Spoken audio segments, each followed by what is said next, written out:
Hello, quiet listeners, and welcome. Settle in, dim the lights, perhaps even tuck yourself under a soft blanket, because tonight we're journeying back to a time both familiar and profoundly alien, medieval Europe. You might think you know this era. Knights, castles, plagues, and of course babies. Cute, chubby, gurgling bundles of joy, and mothers nurturing them with boundless love. It's a timeless image, isn't it? The Madonna and Child, a symbol of pure, unconditional maternal devotion. But what if I told you that the very act of feeding that tiny, precious life could, in a chillingly frequent twist of fate, spell the end for the mother? No, this isn't some gothic horror story dreamed up for a cheap thrill. This is the stark, often brutal reality of medieval motherhood, a reality shrouded in a pervasive, enduring myth that we're about to peel back, layer by dusty layer. The common misconception, the one we've all absorbed from romanticized tales and sanitized history books, is that medieval mothers, like mothers throughout time, simply breastfed their infants. Simple, natural, and largely safe, right? Wrong. While breastfeeding was indeed common, it was far from the only, or even always the safest, method of infant feeding. And the alternatives? Oh, they were a veritable Pandora's box of peril, not just for the baby, but for the woman who bore her. Tonight, we're going to dismantle the comforting illusion of effortless medieval motherhood and reveal a truth that's far more complex, far more dangerous, and frankly, far more fascinating. Prepare yourselves for a deep dive, unlike anything you've encountered before. We're not skimming the surface here. We're plunging into the murky depths of medieval life, exploring the forgotten dangers, the desperate choices, and the silent sacrifices of mothers in an age where survival itself was a daily gamble. This isn't just a history lesson, it's an immersive experience. We're going to hear whispers from the past, feel the chill of forgotten fears, and understand the profound fragility of life in a way you might never have considered. Before we embark on this epic journey, I have a small, gentle request.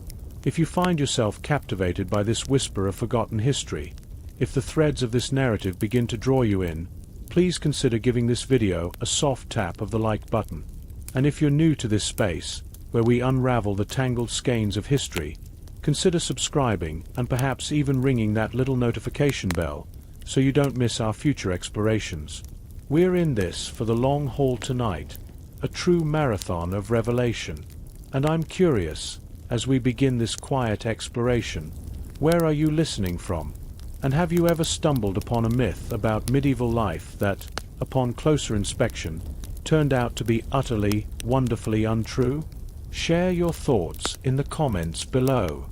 Let's create a little community of curious minds, journeying together through the past. Over the next few hours, we'll peel back the layers of medieval society to uncover how factors like social status and the wet nursing industry, the perils of weaning and alternative feeding methods, the shadow of disease and lack of medical knowledge, the complexities of maternal health and postpartum realities, and even cultural beliefs and superstitions, all conspired to make the seemingly simple act of feeding a baby a potentially fatal undertaking for a mother. We'll expose the hidden dangers lurking in the supposedly natural process, confront the chilling statistics, and perhaps, by the end of it all, gain a profound new appreciation for the mothers of the past, and indeed for the mothers of today. So, settle in. Our journey into the forgotten dangers of medieval motherhood begins now. Chapter 1. The Invisible Sacrifice, Wet Nursing and the Mother's Unseen Peril. Welcome, quiet traveler, to our first deep dive, a realm often whispered about in hushed tones, if at all. We begin our journey by shining a light on one of the most pervasive, yet least understood, aspects of medieval infant care: wet nursing. You see, the common myth tells us all mothers simply breastfed their babies. And while many did, for a significant portion of the population, especially among the more affluent, this was far from the reality. Instead, a complex and often perilous industry thrived, one where one woman's milk could mean another woman's death. This, my friends, is the invisible sacrifice, and it's where our journey into maternal mortality truly begins. Imagine, for a moment, a grand medieval manor house. Sunlight streams through the narrow, leaded windows, illuminating dust motes dancing in the air. A baby cries, a tiny, insistent wail. But it's not the lady of the house who rushes to comfort it, to offer her breast. No. Instead, a different figure appears. A woman, often from a lower social standing, her own breasts full and aching, ready to nourish a child that is not her own. This was the wet nurse, a cornerstone of infant care for centuries, and her role, while seemingly benign, carried a hidden danger for the biological mother that is rarely, if ever, discussed. Let's debunk our first major misconception right off the bat: the idea that wet nursing was a benevolent act of convenience or charity. While it certainly offered convenience for aristocratic mothers and income for poorer women, it was rooted in a complex interplay of social norms, economic necessity, and a profound lack of medical understanding. Many aristocratic women believed, often encouraged by physicians, that breastfeeding would ruin their figures, drain their vitality, or even contaminate their noble bloodlines. Others simply found it inconvenient, a hindrance to their social duties or the demands of their households. For these reasons, the hiring of a wet nurse became not just a practice, but a status symbol. Oh, Lady Eleanor doesn't nurse her own child, of course not. She has Martha, a stout countrywoman, for that. But here's the cruel irony, and the direct link to our central theme: the dangers of unsuppressed lactation. When a mother gives birth, her body is flooded with hormones, preparing for the cascade of milk production. If that milk is not consistently expressed, through breastfeeding or pumping, the consequences can be dire. In the absence of medical intervention, which, let's be honest, was rudimentary at best in medieval Europe, a mother whose baby was immediately handed off to a wet nurse faced a high risk of developing puerperal fever, also known as childbed fever. Think about it. A woman's body has just undergone the immense trauma of childbirth. Her uterus is a raw, open wound, highly susceptible to infection. Now, imagine her breasts, engorged with milk, becoming hot, painful, and inflamed, a condition known as mastitis. If left untreated, as was often the case due to limited medical knowledge, this could rapidly progress to an abscess, a localized collection of pus.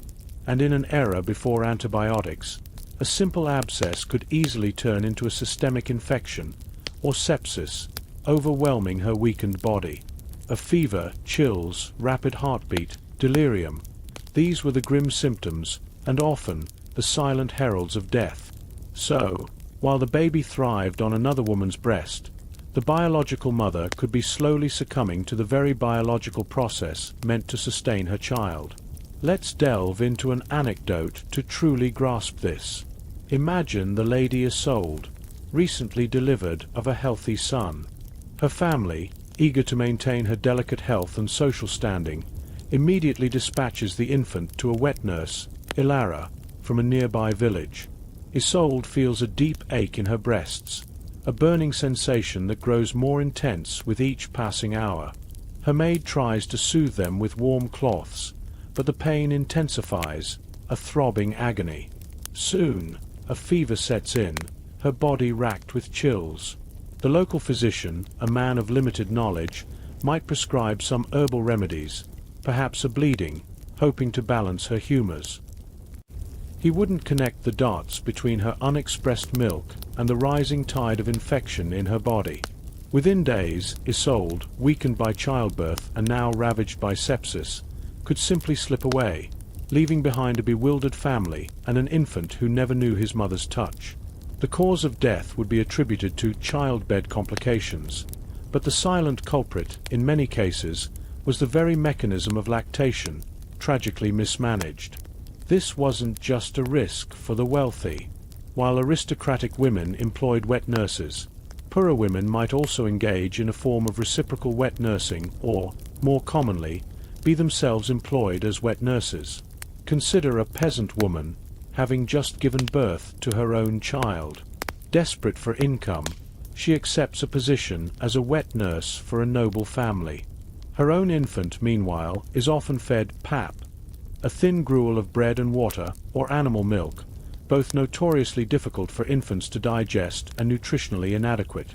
This practice, while providing her family with much-needed coin, put her own child at immense risk, often leading to malnutrition and early death. And for her, the constant demand of nursing another woman's child, often without adequate rest or nutrition for herself, could lead to exhaustion, illness, and a heightened susceptibility to the prevalent diseases of the time. The cycle of poverty and peril was relentless. This practice of wet nursing was not without its critics, even in the medieval era. Church figures like St. Thomas Aquinas and later humanists often condemned the practice, arguing that it went against natural maternal instinct and could weaken the bond between mother and child. However, these moral arguments often fell on deaf ears when faced with the societal pressures and perceived benefits. The debates raged, often quietly, in theological texts and medical treatises, highlighting the deep-seated anxieties surrounding infant care and female roles. Now, let's step into the shoes of a medieval mother for a moment, rich or poor. Imagine the overwhelming pressure. If you're noble, you're expected to provide an heir, but also maintain your social graces. Breastfeeding might be seen as crude, beneath your station. If you're a peasant, you're expected to contribute to the household economy. Your milk, your body, could be a commodity. There was no right choice, only choices fraught with risk. The silent anxiety of knowing your body, in its natural state, could turn against you if not managed properly, which often meant, by medieval standards, not at all or poorly. It's a stark contrast to our modern understanding of lactation support, breast pumps, and readily available medical care for mastitis. They lived in an era of terrifying uncertainty, where every biological function carried an inherent danger. We've only just scratched the surface of the dangers lurking in the shadow of medieval motherhood. The choices made around infant feeding ripple outwards, impacting not just the baby, but the very life force of the mother herself. As we move forward, keep this in mind. For medieval women, motherhood was not simply a joyous experience. It was a testament to survival against immense odds, often at a terrible personal cost. The subtle humor, you might ask? The irony of a society so obsessed with lineage and continuation, yet often inadvertently creating conditions that endangered the very women who ensured that continuation. It's almost a dark comedy of errors, isn't it? So, having illuminated the often fatal consequences of the wet nursing trend on medieval mothers, we now turn our gaze from the who to the how. If not all mothers breastfed, what were the other methods of feeding, and how did they, too, become silent assassins for both mother and child? Our next chapter will delve into the horrifying realities of weaning practices and alternative feeding methods, exposing a whole new layer of peril. Prepare yourself, for the journey continues into the realm of gruels, pap, and a staggering lack of hygiene. Chapter 2: The Gruel and the Grave Weaning, Alternative Feeds, and the Silent Killers. Welcome back, quiet companions, as we continue our journey into the often unseen perils of medieval motherhood. In our last chapter, we gently peeled back the layers of wet nursing, revealing how the very act of not breastfeeding could, ironically, endanger a mother's life through the silent threat of infection. Now, let's shift our gaze from the absence of the mother's milk to the alternatives, the desperate measures and commonly accepted practices that, while seemingly nurturing, often became a grim harbinger for both mother and child. We're talking about weaning and the array of alternative feeding methods, practices steeped in a profound lack of medical understanding that often turned innocent nourishment into a pathway to the grave. The myth persists, doesn't it? That babies, throughout history, were simply breastfed until they naturally transitioned to solid foods. The reality, in medieval Europe, was far more complex and, frankly, terrifying. Weaning, The process of transitioning an infant from milk to solid food was not the gentle, gradual introduction of purees we know today. Oh no! It was often abrupt, ill-timed, and reliant on substances that were, at best, nutritionally deficient, and at worst, downright lethal. And for the mother, this transition, too, could carry unforeseen dangers. Let's first address the timing of weaning. Today, we understand the importance of introducing solids gradually, around 6 months, alongside continued breastfeeding. In medieval times, however, there was no consensus. Some infants were weaned as early as a few weeks, especially if the mother was poor and needed to return to arduous labor, or if a wet nurse became unavailable. Others might be nursed for a year or two. The crucial missing piece, of course, was scientific understanding. There was no knowledge of infant digestive systems, nutritional needs, or germ theory. This ignorance led to practices that, in hindsight, seem almost designed for disaster. Enter the infamous pap and panada. These were the go-to alternative feeds, the medieval equivalent of baby formula, but without any of the scientific rigor or safety. Imagine, if you will, a thin gruel made from stale bread, flour, or grains, mixed with water, sometimes a bit of animal milk if available, and occasionally sweetened with honey. This was pap. Panada was similar, often a mush of bread boiled in broth or water. Sounds harmless enough, right? A warm, soft meal for a tiny mouth. But here's where the insidious danger lay. First, nutritional deficiency. A baby's rapidly developing body needs a precise balance of nutrients, fats, and proteins. Pap and panada were largely devoid of these. They might fill a tiny stomach, but they offered little sustenance for growth, leading to malnutrition. Imagine a baby, growing weaker by the day, its bones soft, its muscles wasting, its immune system compromised.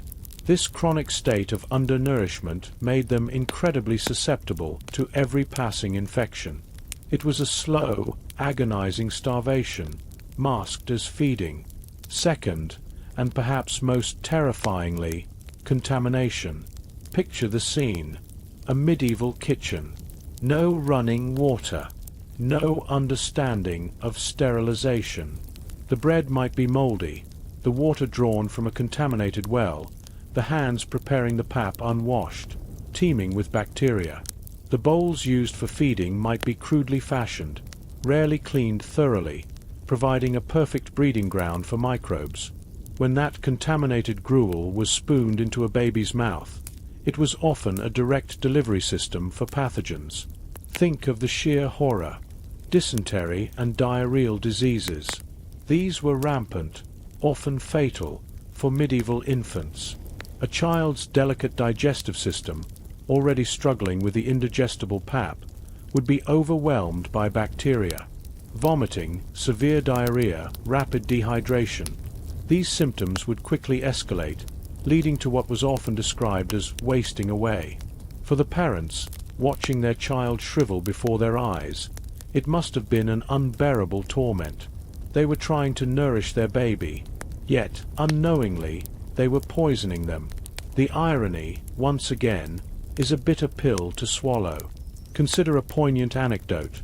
The records from the Foundling Hospital in Florence, or the Ospedale degli Innocenti, reveal a tragic truth about these alternative feeding methods.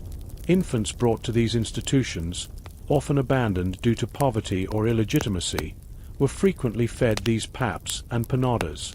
The mortality rates were staggeringly high, often exceeding 50% in the first year of life, largely due to wasting and flux diarrhea. These were not simply historical statistics. They were countless tiny lives extinguished, often directly linked to the very food meant to sustain them. Imagine the despair of the wet nurses and caregivers in these institutions, trying their best with the limited knowledge and resources available, only to watch infant after infant succumb. But how does this relate to the mother? Beyond the emotional devastation of losing a child, which, in a time of high infant mortality, was a tragically common experience. These feeding practices could indirectly endanger the mother in several ways. Firstly, the pressure to conceive again quickly. With high infant mortality rates, particularly due to poor feeding practices, families, especially those reliant on children for labor or inheritance, would often pressure the mother to become pregnant again as soon as possible. In a society without reliable birth control, this meant a relentless cycle of pregnancy, childbirth, and often the subsequent loss of infants, severely taxing the mother's body and overall health. A body perpetually depleted by gestation and lactation, even if not full-term breastfeeding, was more vulnerable to disease and postpartum complications. Secondly, the physical toll of caring for a sick infant. Imagine a mother, herself recovering from childbirth, now constantly tending to a gravely ill baby suffering from severe diarrhea or other infections caused by poor feeding. The sleepless nights, the constant cleaning, the emotional strain, and the sheer physical exertion would leave her utterly exhausted and immunocompromised. This weakened state made her more susceptible to the very infections that plagued her child, or other opportunistic diseases like tuberculosis or pneumonia. Her care for the dying infant could, tragically, hasten her own decline. There's a subtle, almost macabre humor in the wisdom of the time. Physicians and midwives, operating under the humoral theory of medicine, would often advise adding ingredients like crushed snails or even powdered pearls to these gruels, believing they had medicinal properties. Imagine the medieval mother, desperate to save her child, meticulously crushing snail shells, utterly unaware that the true danger lay not in the absence of pearls, but in the unseen bacteria swarming in the unboiled water or the unwashed spoon. It's a tragicomic testament to human ingenuity and ignorance intertwined. And what about animal milk? Cow, goat, or mare's milk was sometimes used, but again, without pasteurization or proper storage, it was often contaminated.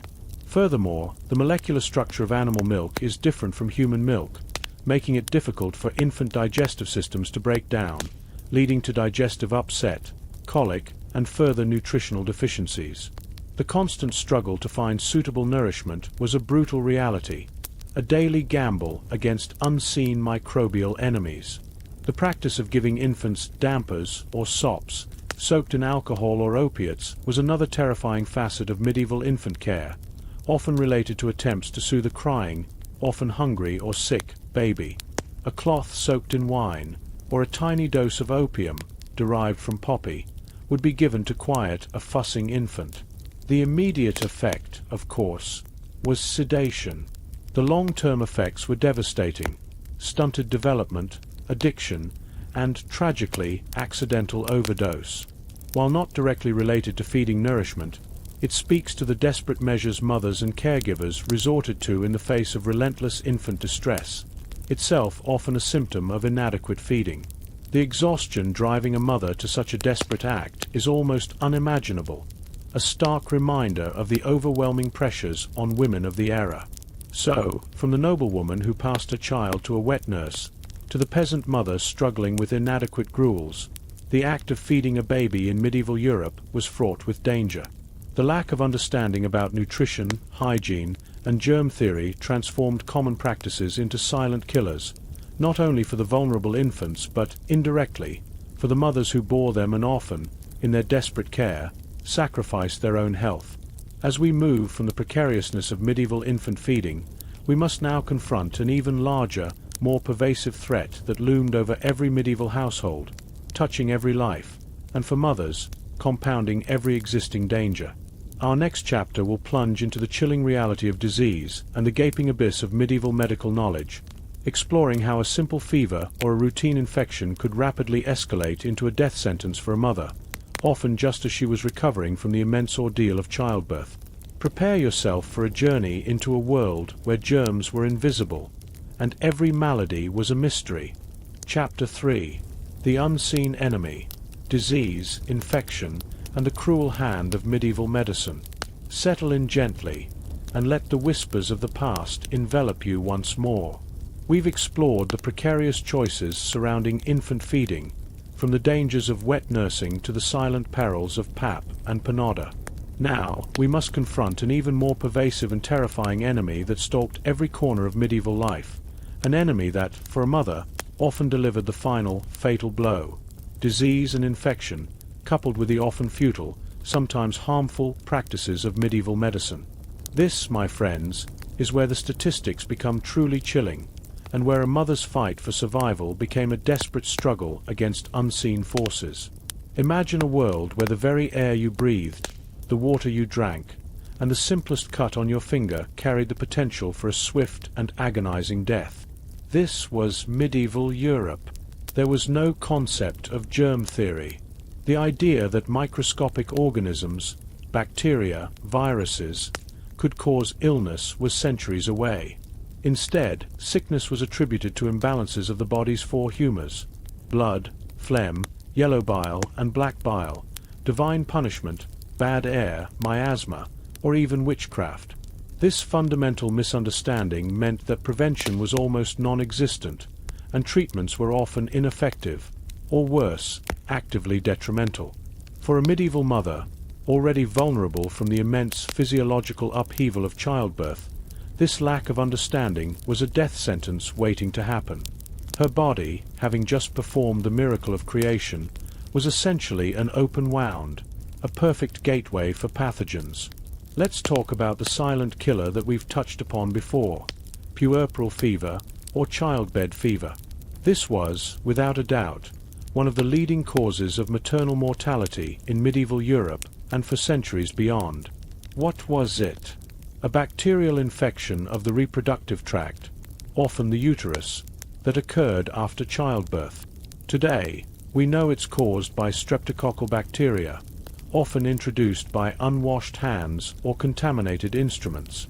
But in medieval times, this knowledge was utterly absent. Picture the scene: a midwife, often an older woman, perhaps a neighbor, tending to a laboring mother. Her hands, though perhaps well-meaning, would be unwashed, having just handled animals, or food, or other sick individuals. The birthing room itself might be cramped, poorly ventilated, and lacking in any form of sanitation.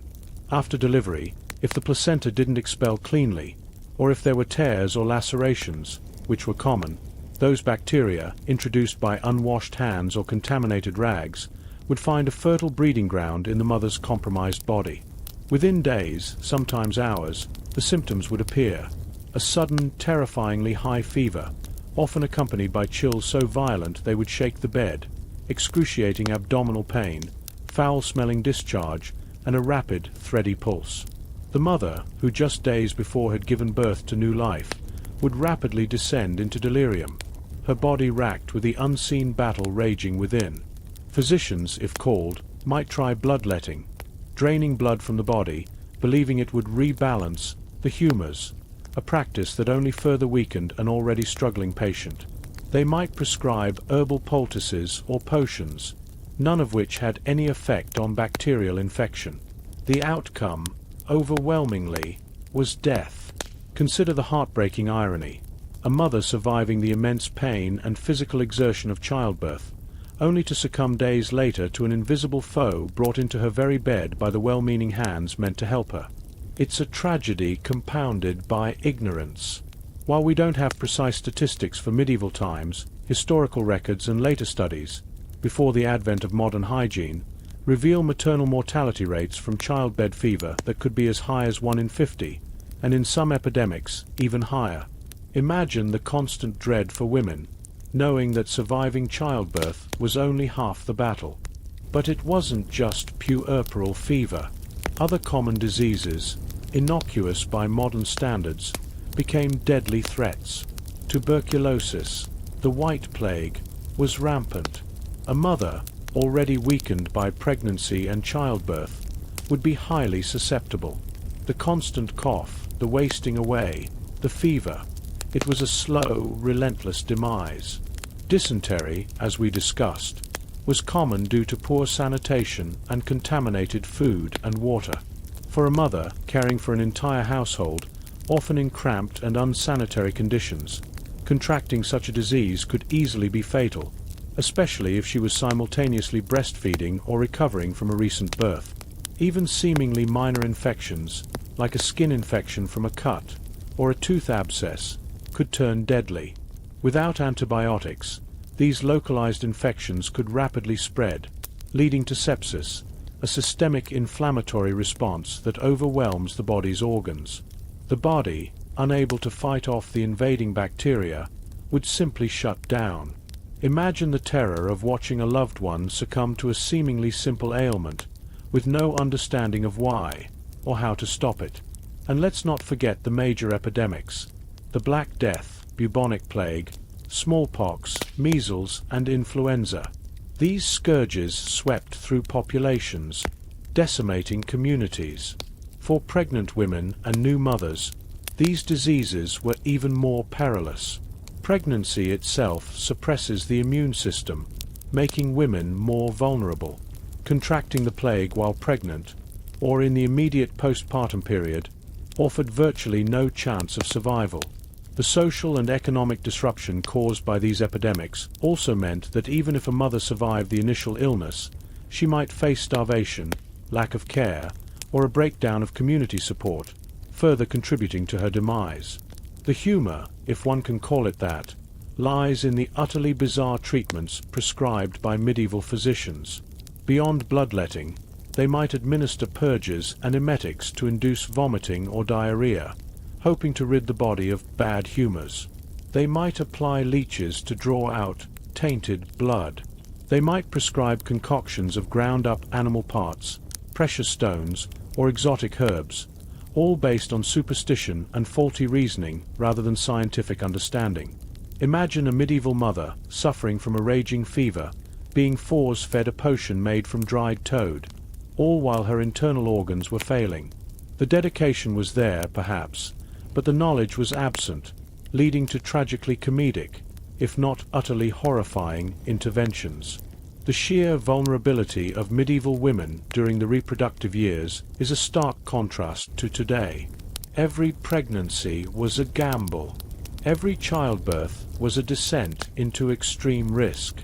And the subsequent weeks and months, far from being a period of recovery and bonding, were a minefield of potential infections and diseases, often exacerbated by the very attempts to help her.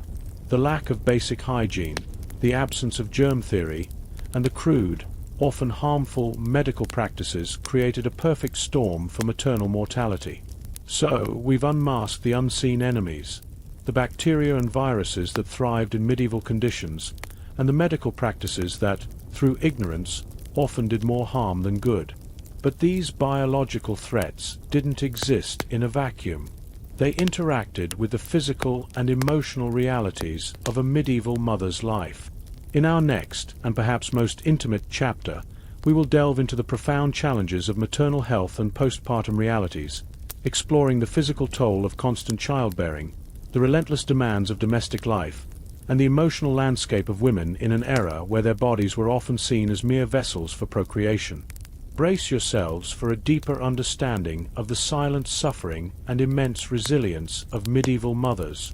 Chapter 4: The Endless Burden, Maternal Health, Postpartum Realities, and the Cycle of Depletion. Lean in closer, quiet listeners, as we continue our descent into the profound challenges faced by medieval mothers. We've explored the external threats of wet nursing, the dangers of unsuitable infant feeds, and the omnipresent spectre of disease and primitive medicine. Now, our gaze turns inward, to the very fabric of a woman's being in medieval Europe.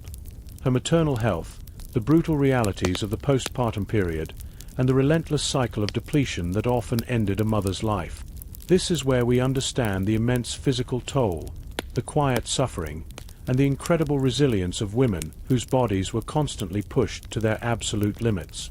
The prevailing myth, often romanticized in art and literature, depicts medieval mothers as effortlessly bringing forth numerous healthy children, a picture of serene fertility. The reality was a constant, exhausting struggle against a body perpetually drained by frequent pregnancies and continuous childbearing. There was no concept of birth control as we understand it. For most married women, especially in an agrarian society where children were seen as labor and a form of social security. Pregnancy was an almost continuous state from marriage until menopause, or death.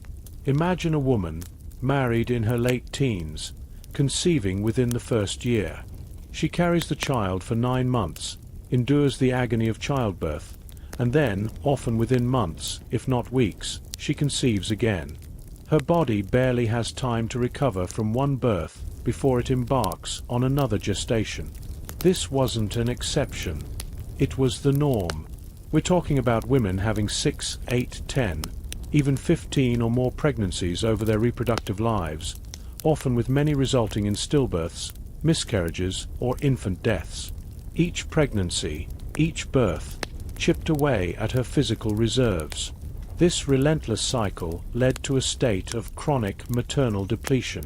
Think of it. Iron deficiency anemia. Blood loss during childbirth was common, coupled with diets often lacking in iron-rich foods, especially for the poor, whose diets were largely grain-based. Mothers were frequently anemic. Symptoms included extreme fatigue, weakness, dizziness, and a compromised immune system. An anemic woman, facing another pregnancy or recovering from childbirth, was far more susceptible to infection and couldn't withstand the physical demands. Nutritional deficiencies. Even if food was available, the sheer demands of pregnancy and lactation, even if intermittent due to infant loss or wet nursing, meant a constant drain on vitamins, minerals, and calories. This affected bone density, muscle mass, and overall vitality. A body constantly running on empty has little defense against illness. Organ prolapse and pelvic floor damage. Repeated, difficult vaginal births without proper medical support led to severe and often debilitating physical damage. Uterine prolapse, bladder prolapse, and rectovaginal fistulas were not uncommon. Imagine living with constant pain, incontinence, and discomfort, unable to fully recover from one birth before the next began. These conditions were not just agonizing. They could lead to chronic infections and sepsis. Consider the grim anecdote of Eleanor of Aquitaine, one of the most powerful women of the Middle Ages, who bore 10 children to 2 kings. Even with all her wealth and access to the best available care, her later life was marked by frequent illness, exhaustion, and physical complaints, a testament to the immense toll of constant childbearing, even for the elite. For a peasant woman, toiling in the fields or managing a household, the physical burdens were infinitely greater, without the luxury of rest or specialized food. The postpartum period was a particularly treacherous time. Today, we understand the importance of rest, nutrition, and monitoring for postpartum complications. In medieval Europe, the lying-in period, typically a few weeks after childbirth, was meant for recovery, but the reality was often far different. For many, especially in poorer households, there was no luxury of extended rest. The demands of the household, other children, and farm labor would call her back to work long before her body had adequately healed. This immediate return to arduous physical labor after childbirth significantly increased the risk of complications.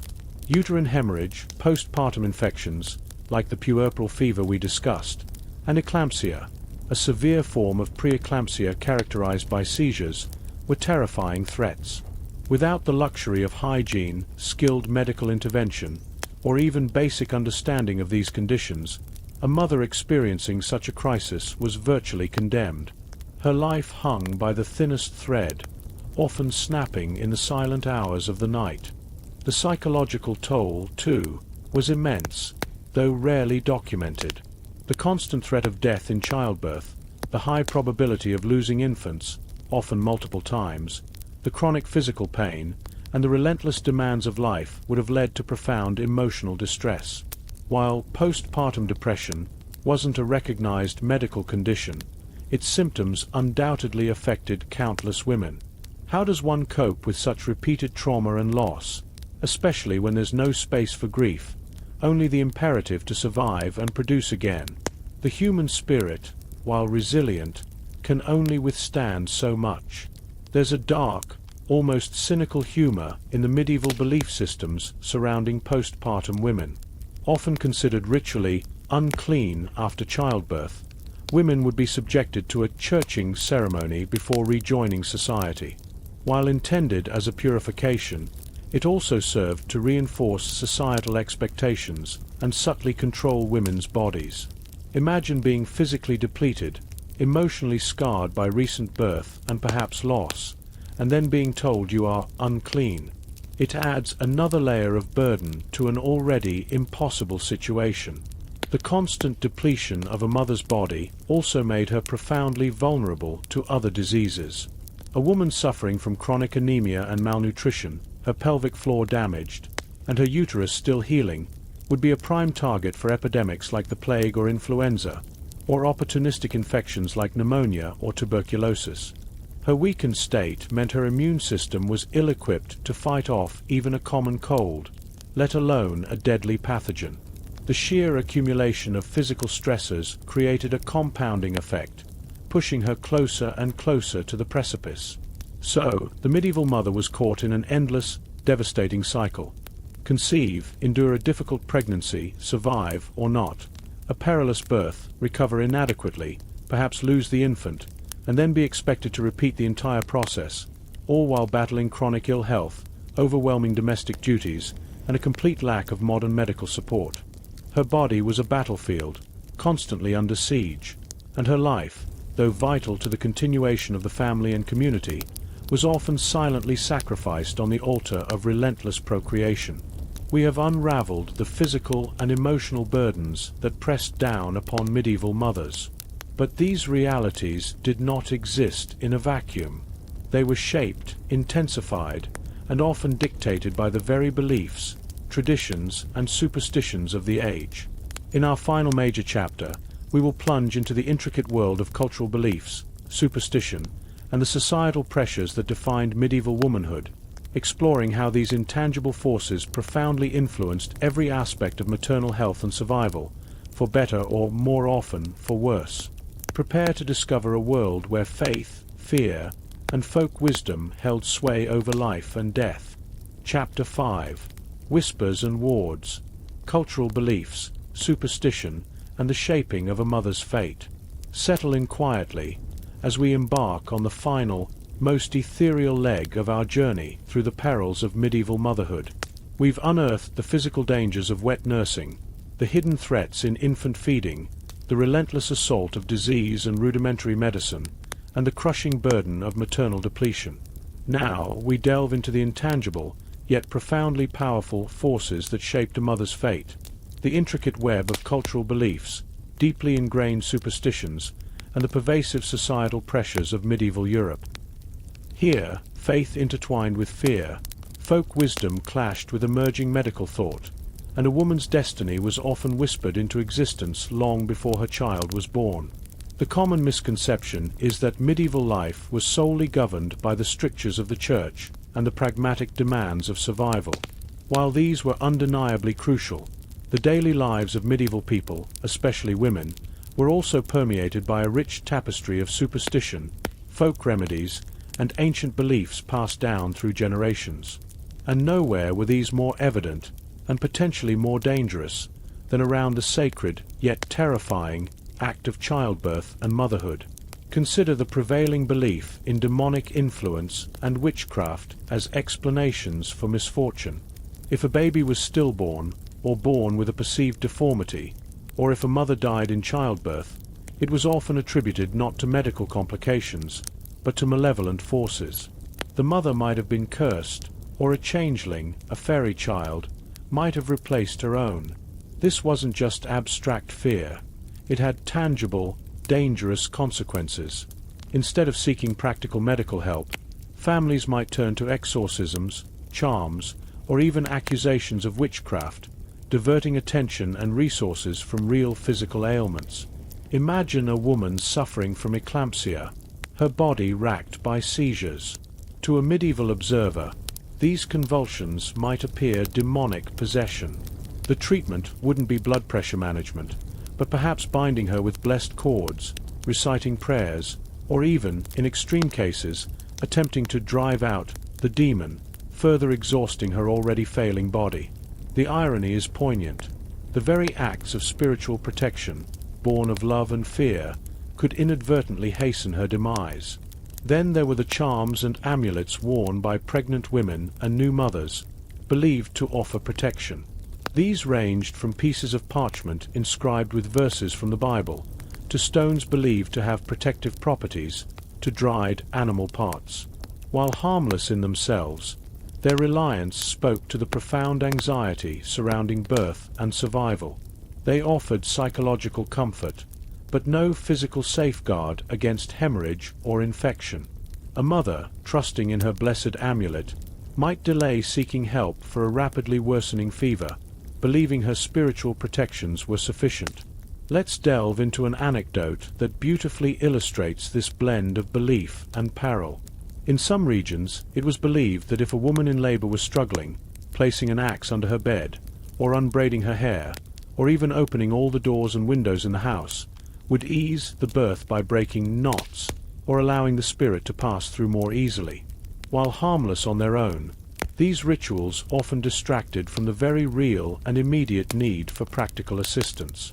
A prolonged, obstructed labor, which could be fatal for both mother and child, wouldn't be helped by an unlatched window. The true help lay in the skilled hands of a midwife, yet those skills were often rudimentary and overshadowed by ritual. The humor, if you can find it, is in the desperate, almost theatrical efforts to influence an invisible world, while the visible, physiological crisis unfolded unchecked. The concept of lying-in customs also varied widely, but often reinforced cultural expectations over practical health. While some rest was beneficial, overly strict adherence to certain customs could be detrimental. For instance, in some traditions, the new mother and baby would be kept in a darkened room, protected from drafts and evil spirits.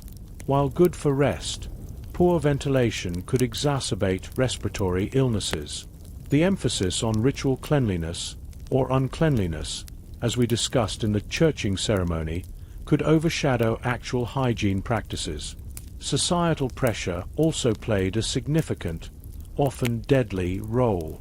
In a world where female identity was often inextricably linked to fertility and childbearing, the pressure to produce heirs, especially sons, was immense. For noblewomen, the continuation of the family line and the consolidation of power rested on their ability to bear children. For peasant women, more children meant more hands for labor and security in old age. This constant pressure to conceive and deliver, despite repeated miscarriages or infant deaths, pushed women beyond their physical limits, as we discussed in the previous chapter. The expectation was not just to survive childbirth, but to be constantly fertile, a living womb for the family's future. Consider the social stigma attached to infertility or repeated miscarriages. A woman unable to bear healthy children might be seen as cursed, barren, or even possessed. This could lead to social ostracization, marital strife, and profound emotional distress, further impacting her overall health and well-being. Her identity, tied to her reproductive capacity, was constantly under scrutiny, adding another layer of silent stress to an already perilous existence. The role of the Church was also a double-edged sword. While offering spiritual solace and communal support, its doctrines often reinforced gender roles and views on sexuality that indirectly impacted maternal health. The emphasis on procreation as the primary purpose of marriage, coupled with a lack of understanding of the female body, contributed to the cycle of continuous childbearing. Confession and repentance were seen as pathways to salvation, but not necessarily to better medical outcomes. So, from the fear of curses and demons, to the comfort of charms, to the overwhelming pressure to reproduce, the invisible forces of medieval culture profoundly shaped the lives and deaths of mothers. These beliefs, while offering a framework for understanding an unpredictable world, often diverted attention from the very real, physiological dangers, creating a perilous blend of faith, fear, and fatal ignorance. We've journeyed through the unseen enemies, the relentless burdens, and the powerful sway of belief that dictated a mother's fate in medieval Europe. From the seemingly benign act of feeding a baby, we've uncovered a landscape fraught with peril. But what lessons can we draw from these grim realities? And what does this forgotten history tell us about our own lives and the progress we've made? In our conclusion, we will tie together these threads, reflect on the profound sacrifices of medieval mothers, and perhaps find a new appreciation for the simple, yet life-saving advancements we often take for granted. Prepare for a final, thought-provoking reflection. Chapter 6. The Shadow of Hunger and Hardship, Socioeconomic Status, Diet and Environmental Perils. Settle in, my quiet listeners, as we continue to illuminate the often darkened corners of medieval motherhood. We've explored the intimate dangers of wet nursing and infant feeding, the terrifying reign of disease and rudimentary medicine, the crushing weight of maternal depletion, and the subtle yet potent sway of cultural beliefs and superstitions. Now, we turn our gaze to the foundational, pervasive forces that underlay all these perils: socioeconomic status, diet, and the harsh environmental realities that disproportionately affected medieval mothers, often sealing their fate long before any specific illness took hold. This is where the grim statistics of survival truly hit home, revealing how poverty, scarcity, and a brutal environment could be as lethal as any plague. The common narrative often focuses on the grand narratives of kings and castles, neglecting the stark realities of daily life for the vast majority of medieval people. The myth is that everyone lived a robust, if challenging, existence. The truth is that for peasant women, who constituted the overwhelming majority of the population, life was a continuous struggle against malnutrition, arduous labor, and environmental hazards that directly impacted their ability to survive childbearing and raise their children. Imagine the life of a peasant woman, from dawn till dusk. Her days were a relentless cycle of physical exertion, tilling fields, harvesting crops, tending livestock, fetching water from distant wells, grinding grain, spinning wool, weaving cloth, cooking over open fires, and managing a crowded, smoky hovel. This was not merely strenuous work. It was profoundly depleting for a woman of childbearing age, particularly one who was frequently pregnant or breastfeeding. Let's talk about diet. For the vast majority, the medieval diet was monotonous and often nutritionally inadequate. Staples included bread, often made from coarse grains, porridge, legumes, and root vegetables. Meat and dairy were luxuries, consumed sparingly, if at all, especially during lean seasons or times of famine. Fresh fruits and vegetables were seasonal and not always widely available. This meant widespread chronic malnutrition. We're not just talking about hunger pangs. We're talking about bodies perpetually starved of essential vitamins, minerals, and proteins. Vitamin deficiencies. Lack of fresh produce led to deficiencies like scurvy, vitamin C, causing fatigue, bleeding gums, and weakened immune systems. A woman bleeding from scurvy after childbirth would be in grave danger. Protein deficiency. Insufficient protein intake led to muscle wasting, weakened immunity, and poor tissue repair, making recovery from childbirth incredibly difficult. Caloric deficit. For many, simply consuming enough calories to sustain their immense physical labor was a daily challenge, let alone the extra calories needed for pregnancy and lactation. Consider a poignant example: the hunger stone phenomenon in various European rivers. During severe droughts, these stones would emerge, inscribed with dates and warnings about the famines that accompanied such low water levels. For a pregnant or lactating mother during such a famine, the outlook was bleak. Her own body would be cannibalizing itself for nutrients, and her milk supply, if any, would dwindle, dooming her infant. If she survived, she would be left profoundly weakened, a prime target for opportunistic infections in the famine's aftermath. The irony is bitter. The same natural forces that sustained life could, through their disruption, bring widespread death. The environmental conditions were equally brutal. Medieval homes, especially for the poor, were often small, damp, poorly ventilated, and shared with livestock. This meant constant exposure to animal waste, smoke from indoor fires, leading to respiratory issues, and the cramped conditions that facilitated the rapid spread of infectious diseases like tuberculosis, influenza, and measles. Contaminated water sources. Wells and rivers were often shared with human and animal waste, making waterborne diseases like dysentery and cholera rampant. For a postpartum mother with a compromised immune system, a bout of severe diarrhea could quickly lead to fatal dehydration. Lack of sanitation. Waste disposal was rudimentary at best. Streets were often open sewers, and personal hygiene was limited. This created a fertile breeding ground for vermin, rats, fleas, that carried diseases, and for the pathogens that caused wound infections. Extreme weather. Medieval Europe experienced periods of extreme cold and long winters. For those lacking adequate shelter, fuel, and warm clothing, exposure could lead to hypothermia, frostbite, and respiratory infections, compounding the existing vulnerabilities of a new mother. The sheer weight of labor compounded these issues. There was no maternity leave. A peasant woman would often work in the fields until the onset of labor, and return to demanding physical tasks within days or weeks of childbirth. Imagine a woman, still bleeding and sore from delivery, carrying heavy loads of water, bending for hours in the fields, or tending to a bustling household.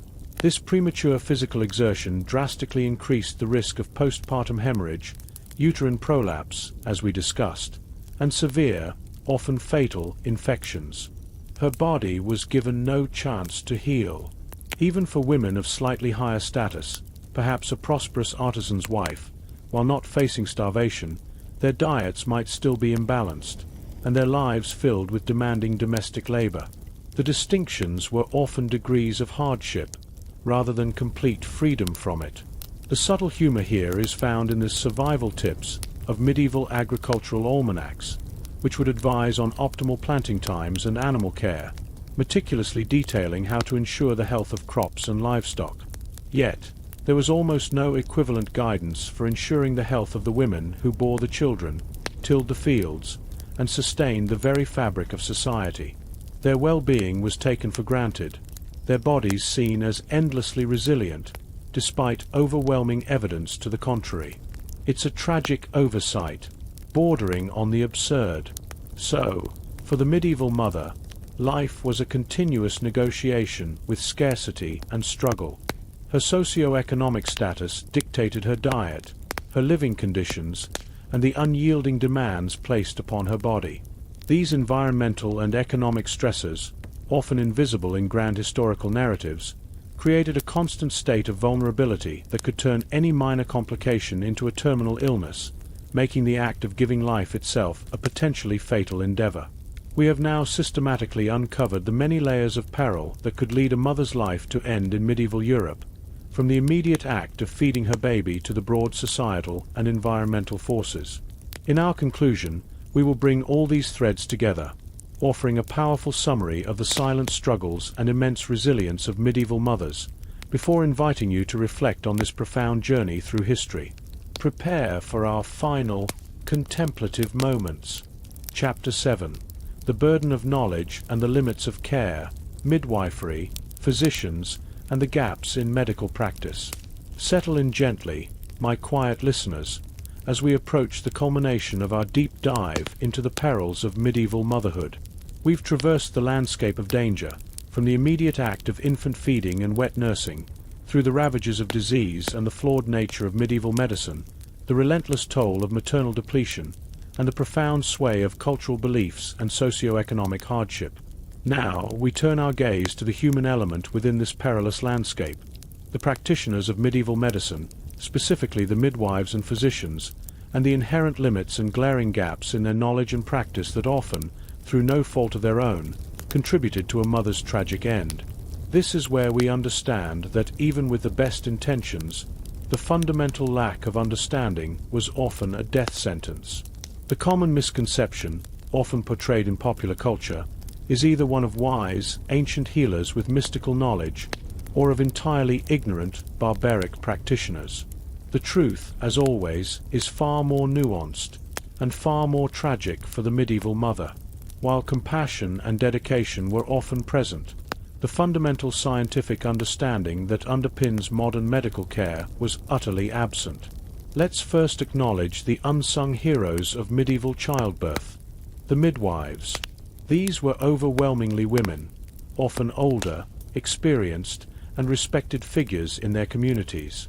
They possessed practical knowledge passed down through generations, learned through observation and apprenticeship. They understood the mechanics of normal labor, knew how to offer comfort, and could often identify when a birth was going awry. Their primary role was to assist during labor and delivery, and provide postpartum care. However, the limits of their knowledge were profound. They had no understanding of germ theory.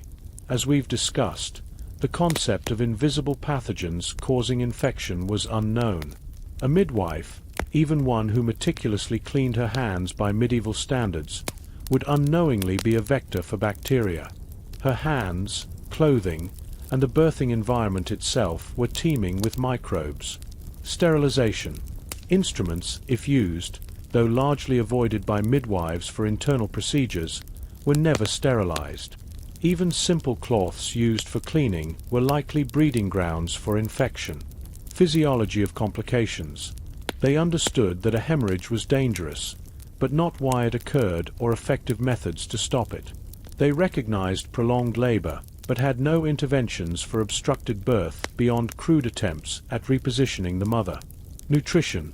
Their advice on diet for pregnant or postpartum women would be based on traditional wisdom, not scientific understanding of caloric or nutrient needs. Imagine a midwife, devoted to her community, attending a difficult birth. The labor stretches on for days. She tries traditional remedies, herbal teas, prayers, perhaps even some of the superstitious rituals we discussed. The mother is exhausted, dehydrated, her body battered. The baby is stuck. The midwife, lacking the knowledge of forceps C-sections, which were almost always fatal for the mother if performed, or effective pain relief, can only watch, helpless, as the mother's strength wanes. Eventually, the mother might die from exhaustion, infection, or uterine rupture. The midwife's heart would break, but her hands were tied by the limits of her age's knowledge. This wasn't malice. It was profound ignorance. Now, let's turn to the physicians. These were overwhelmingly men, educated, often at universities, and typically practiced in urban centers, catering to the wealthy elite. Their medical knowledge was based primarily on ancient Greek and Roman texts, particularly the works of Galen and Hippocrates, filtered through centuries of commentary. While these texts contain some valuable observations, they were fundamentally flawed by the humoral theory of medicine, the belief that illness was caused by an imbalance of the four bodily humors. This theoretical framework led to treatments that were often ineffective, and sometimes actively harmful. Bloodletting and purging, the go-to treatments for almost every ailment. If a mother developed a fever after childbirth, a physician would likely bleed her, believing he was ridding her body of excess humors. This only weakened an already compromised patient, potentially leading to fatal shock or further infection. Complex concoctions. Medicines were often elaborate mixtures of herbs, minerals, and animal parts, with little to no scientific basis for their efficacy. They were more about ritual and appearance of knowledge than actual healing properties. Reluctance for internal examination/intervention. For male physicians, the perceived modesty of women often meant they avoided internal examinations, relying instead on descriptions of symptoms.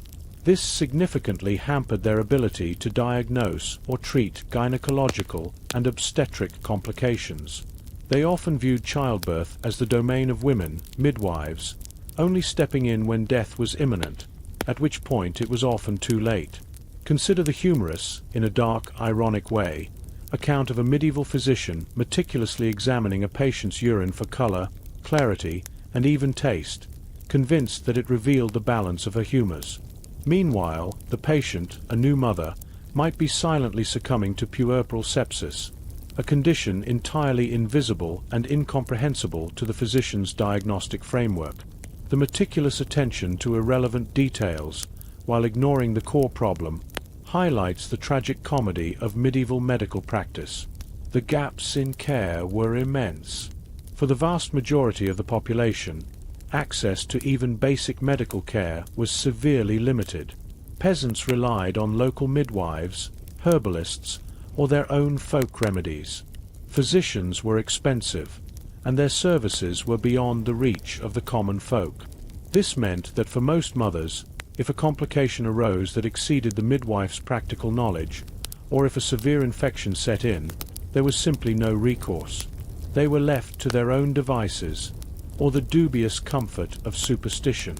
Even if a mother had access to a physician, the prevailing medical education offered little in the way of effective obstetric care. Anatomy was poorly understood, surgery was brutal and rarely survived, especially abdominal surgery like a C-section, and pain management was non-existent beyond crude sedatives like opium, which could also be lethal. The lack of specialized knowledge meant that conditions we now consider treatable, postpartum hemorrhage, eclampsia, retained placenta, were often fatal. A woman bleeding out after childbirth, without access to blood transfusions or skilled surgical intervention, would simply die. Her life ebbed away, not from fate, but from a fundamental lack of medical understanding and capability. So, from the compassionate yet limited hands of the midwife to the learned yet misguided theories of the physician, the medieval medical landscape offered little true protection for mothers. The practitioners were often well-meaning, but their efforts were severely hampered by a profound ignorance of physiology, hygiene, and germ theory. This ultimate limitation, the burden of unknowing, was arguably the most pervasive and tragic factor contributing to how feeding a baby could end a mother's life in medieval Europe. We have now systematically laid bare the numerous layers of peril that intertwined to make motherhood a potentially fatal endeavor in medieval Europe. From the seemingly innocent act of providing nourishment to an infant, to the vast societal and medical frameworks that dictated a woman's existence, we've seen how fragile life could be. In our conclusion, we will bring all these threads together, offering a powerful summary of the silent struggles and immense resilience of medieval mothers, before inviting you to reflect on this profound journey through history. Prepare for our final, contemplative moments. Chapter 8. Echoes in the Archives. Demography, Records, and the Silent Voices of Loss. Settle in quietly, my attentive listeners, as we reach the penultimate stage of our journey into the somber realities of medieval motherhood. We have methodically dissected the myriad perils, the hidden dangers of infant feeding and wet nursing, the relentless assault of disease and primitive medicine, the crushing weight of maternal depletion, the profound sway of cultural beliefs and superstitions, and the harsh realities of socioeconomic status and environmental hardship. Now, we step back from the individual experience to view the landscape through a wider lens. The demographic realities, the fragmentary historical records, and how these often sparse whispers from the past allow us to glimpse the overwhelming scale of maternal and infant loss, giving voice to the silent multitude of mothers whose lives ended in this brutal era. The common myth is that medieval life was simply shorter, and that death was a constant, unremarkable presence. While true that lifespans were shorter, the reasons for death, particularly for women during their childbearing years, are often overlooked or clumped into vague categories. To truly understand how feeding a baby could end a mother's life, we must look for the echoes of these tragedies in the limited data that remains. Medieval demography is a challenging field. Unlike today, there were no widespread, systematic birth and death registrations. What we do have are fragmented sources. Parish registers. Though more common from the late medieval period onwards, these recorded baptisms, marriages, and burials, but often lacked specific causes of death. Manorial records, documenting land transfers and family lines, which can hint at maternal deaths if a woman's husband remarried quickly after her last child. Family chronicles and wills, primarily from aristocratic families, these sometimes mention a woman's death in childbed or after the birth of. Coroner's rolls and court documents, occasionally detailing sudden deaths, sometimes revealing a postpartum context. Skeletal remains. Archaeological evidence from medieval cemeteries can reveal signs of repeated childbirth, e.g., specific changes to the pelvis, and nutritional deficiencies, though not always direct causes of death. From these disparate fragments, historians and demographers painstakingly piece together a grim picture. The overwhelming evidence points to maternal mortality rates that were astronomically high by modern standards, often ranging from 1% to 2% per birth. Think about that for a moment. Not 1 to 2% per woman's lifetime, but per each delivery. Given that women often had 6 to 8, or even more, pregnancies in their lifetime, the cumulative risk of death for a medieval woman was staggering. It meant that a woman had a very real, tangible chance of dying with every single pregnancy. Consider an example. If a woman had 7 pregnancies, her lifetime risk of dying from childbirth or postpartum complications could easily be 10 to 14%, and perhaps much higher depending on local conditions and epidemics. This makes the act of procreation the single most dangerous activity for a medieval woman. The sheer courage of medieval women to willingly face such odds repeatedly is almost unfathomable to us today. The silent voices of loss resonate particularly in the statistics of infant mortality. As we discussed in Chapter 2, poor feeding practices, disease, and malnutrition led to horrifyingly high infant death rates, often 25 to 30% in the first year of life, and up to 50% or more by age 5. Every medieval mother likely knew the pain of losing at least one child, if not many. How does this connect to the mother's death? Repeated grief and stress. The emotional toll of successive infant deaths would have been immense, leading to chronic stress, depression, and a weakened immune system, making the mother more susceptible to illness. Pressure for replacement births. The loss of infants fueled the relentless cycle of childbearing.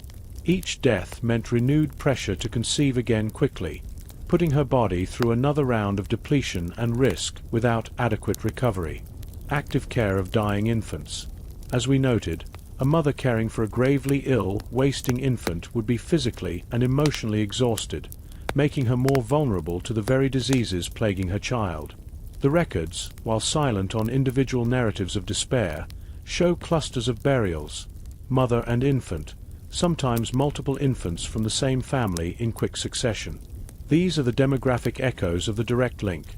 A baby's struggle to survive, often due to inadequate feeding or disease, pushed the mother into a continuous, perilous cycle that ultimately consumed her.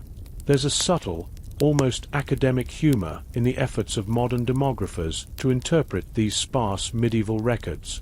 Imagine poring over faded, Latin-scripted burial entries, trying to deduce a woman's age at death, the number of children she bore, and the likely cause of her demise, knowing that the most common phrase, "Obiit in partu," died in childbirth, offers chilling clarity while simultaneously obscuring the myriad factors we've discussed. It's a detective story played out across centuries, with the highest stakes imaginable. The lack of detailed records means that countless stories of individual tragedies are lost to history. We can infer the struggles, but the specific heartbreaks, the desperate choices, the moments of pain and despair that led to a mother's death, are largely unwritten. The very fact that their deaths were so common, so unremarkable in the grand scheme of things, makes them all the more poignant. They were statistics of a brutal age, not often given the individual narratives we now value. So, while medieval archives don't explicitly state mother died because her baby was poorly fed, they provide the overarching statistical and contextual evidence that binds all our preceding chapters together. The high rates of both maternal and infant mortality, clustered during the reproductive years, paint a clear and chilling picture. Motherhood in medieval Europe was a journey fraught with peril, a constant negotiation with death, where the very act of bringing forth and nurturing new life carried a profound and often fatal risk for the mother. The echoes in the archives speak volumes about the silent sacrifices of generations of women. We have now systematically laid bare the numerous layers of peril that intertwine to make motherhood a potentially fatal endeavor in medieval Europe. From the immediate act of providing nourishment to an infant, to the vast societal and medical frameworks that dictated a woman's existence, we've seen how fragile life could be. In our conclusion, we will bring all these threads together, offering a powerful summary of the silent struggles and immense resilience of medieval mothers, before inviting you to reflect on this profound journey through history. Prepare for our final, contemplative moments. And so, my quiet companions, our long journey through the shadowed landscapes of medieval motherhood draws to a close. We began tonight with a provocative question, a challenge to the romanticized myths of the past. How could the simple, natural act of feeding a baby end a mother's life in medieval Europe? Now, as the last whispers of our historical exploration fade, I hope the answer is not only clear but profoundly resonant. We've seen that the truth is far more complex, far more nuanced, and infinitely more tragic than the comforting images of serene Madonna and child. We embarked on this deep dive by debunking the pervasive misconception that all medieval mothers simply breastfed their infants, immediately setting the stage for a revelation. We then systematically peeled back the layers of a forgotten reality, revealing a world where every aspect of infant care and maternal existence was fraught with hidden dangers. From the very first chapter, we exposed the invisible sacrifice of wet nursing, a practice that, while offering convenience for some, often left the biological mother's body vulnerable to the silent, deadly threat of unsuppressed lactation and rampant infection. We ventured into the gruel and the grave, uncovering how the desperate necessity of weaning and alternative feeding methods like pap and panada, devoid of proper nutrition and teeming with unseen contaminants, became a pathway to death for countless infants, indirectly exhausting and endangering their mothers. Our journey then plunged into the unseen enemy, confronting the terrifying reign of disease and infection in an age utterly devoid of germ theory, where puerperal fever and common ailments became a swift and brutal sentence for postpartum mothers, often exacerbated by the cruel hand of medieval medicine and its often harmful interventions. We bore witness to the endless burden, acknowledging the profound toll of maternal depletion, the relentless cycle of frequent, successive pregnancies that drained a woman's body of vital resources, leaving her perpetually exhausted and vulnerable to the slightest illness. We then explored the subtle yet potent sway of whispers and wards, delving into the intricate web of cultural beliefs, pervasive superstitions, and societal pressures that dictated a woman's role as a perpetual childbearer, often at the expense of her own well-being. And finally, we broadened our view to the harsh realities of the shadow of hunger and hardship, recognizing how socioeconomic status, inadequate diet, and brutal environmental perils formed the foundational stratum of risk, turning every pregnancy into a gamble against overwhelming odds, particularly for the impoverished. Through echoes in the archives, we learned that these were not isolated incidents but a systemic reality reflected in the chilling demographic data, where maternal mortality rates were staggeringly high, making childbirth the single most dangerous event in a medieval woman's life. The continuous narrative we wove tonight, punctuated by vivid anecdotes, specific examples, and a dash of dark humor, has hopefully painted a picture that is both deeply informative and profoundly immersive. We've heard the silent cries of infants, felt the cold touch of fear, and understood the quiet resilience of women whose strength knew no bounds, even in the face of such overwhelming challenges. They lived and died in a world where the line between life and death was often drawn by forces utterly beyond their comprehension or control. What, then, is the ultimate revelation from this deep dive? It is a stark reminder of the incredible advancements we often take for granted. The simple acts of washing hands, sterilizing instruments, understanding nutrition, or having access to effective antibiotics and modern obstetrics. These are not mere conveniences. They are life-saving miracles that medieval mothers could only dream of. Our journey tonight should instill in us a profound appreciation for the progress of medicine, hygiene, and societal understanding that has transformed motherhood from a perilous gamble into a relatively safe and celebrated experience for many today. So, as we bring our quiet exploration to an end, I want to leave you with a final, thought-provoking question. What surprised you most about this deep dive into medieval motherhood? Was it the sheer scale of the dangers, the specific medical practices, or the pervasive influence of superstition? Please share your reflections in the comments below. Your insights help to continue this important conversation and breathe life into the forgotten corners of history. If this long, immersive journey through the past truly captivated your imagination, and if you found yourself losing track of time as these stories unfolded, please consider giving this video a gentle thumbs up. It truly helps us bring more of these deep dives to life. And if you haven't already, make sure to softly tap that subscribe button and ring the little notification bell, so you don't miss our future explorations into the hidden corners of history. For our next historical venture, prepare to explore a topic equally fraught with misconception: the myth of the knights in shining armor, disease, disfigurement, and the unseen horrors of medieval warfare. We'll be deconstructing another grand narrative and revealing the truly brutal realities that lay beneath the polished surface. Thank you for joining me on this extended voyage through time. Until next time, stay curious, stay critical, and remember that history is always more intricate and often more chilling than the stories we've been told. Good night, and sleep well.